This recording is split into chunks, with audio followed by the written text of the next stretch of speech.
בשבטי ישראל הודיעה נאמנה אודות מוסדות טבריה תחת חסותו של הרב הגדול רבי דוד דרלי, אשר מוסר את נפשו לעשות מהמסד עד הטפחות, בתינוקות של בית רבן עד כולל לאברכים, ומלכותו בכל משלה.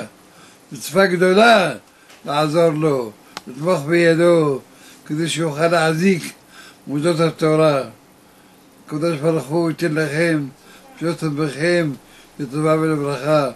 עץ חיים היא למחזיקים בה, דרכיה מאושר, דרכיה דרכי נועם, בכל נתיבותיה שלום.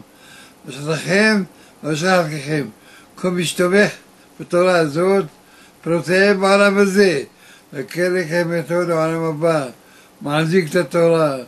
אשרי ואשרי חלקו, וקוים בכם, ואתם הדבקים באדוני אלוהיכם, חיים כולכם היום, תזכו לשנים רבות, נעמות וטובות.